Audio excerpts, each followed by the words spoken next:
Assalamu alaikum.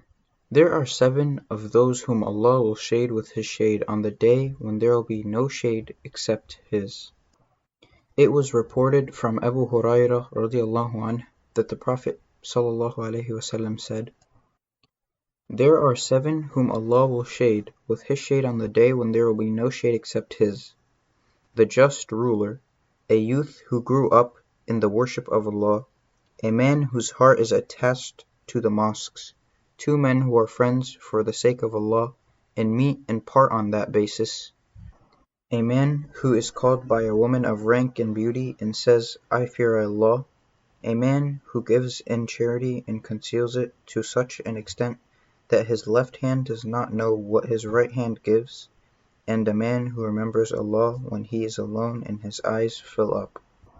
This is one of the many blessings that Allah bestows upon His believers. On the great day when mankind will be suffering distress and hardship, the sun will be brought near to mankind until the distance between them is 1 meal. But we don't know exactly what the amount is in measures we can relate to. And all the people will sweat according to their deeds, except for some of the believers whom Allah will single out to shade them with His shade, and will protect them from the sun and from the sweating. The first type of people are just rulers. The concept of justice in Islam is very important, and it is something which the Muslim ruler and the ruled must apply in all matters without exception. Justice means to give each the right he deserves, Muslim or non-Muslim, relative or stranger, friend or enemy. A ruler should believe that this ruling is a responsibility, and it's not a matter of just position. A ruler must be just, knowledgeable, honest, and has to hold high ethical values. The second type of people are youths who grew up in the worship of Allah. From the success of a youth is that Allah guides him to a scholar of the Sunnah. Indeed, it's a great blessing from Allah for a youth to be guided towards worship and be befriended by the righteous, since it is in a youth that a person is most vulnerable to temptations of life. When we look at society around us and we see that most of the worldly distractions, such as music, games, clubs, fashion, etc., are all specifically targeted at the youth.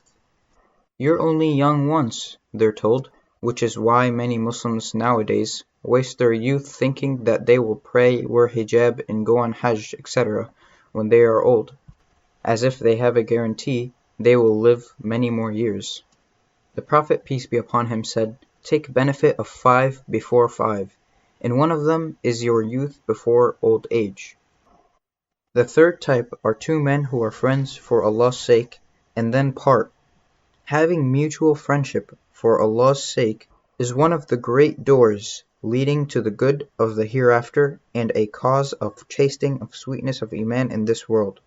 Loving one another for Allah's sake means that the Muslim does not love another except for the correctness of his deen, so it doesn't matter what that person looks like, what he wears, how rich or poor he is, where he comes from, or what color of his skin is.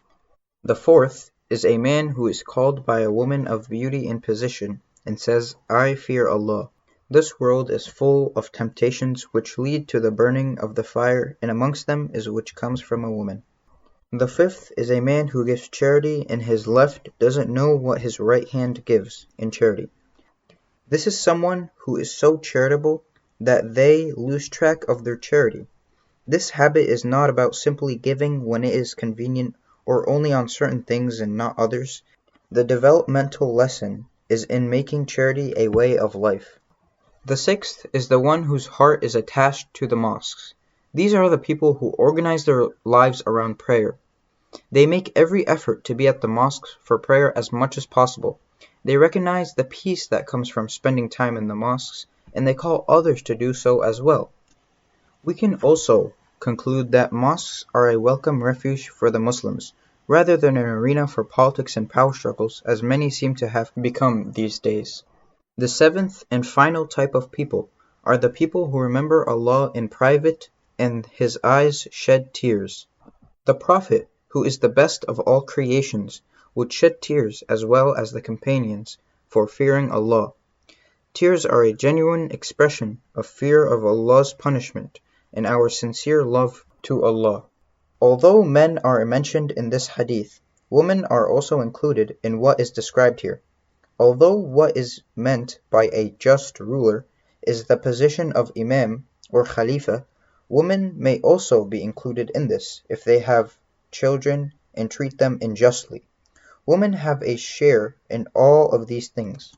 We ask Allah to shade us with His shade on the day there will be no shade except His. Assalamu alaikum, and see you in my next hadith.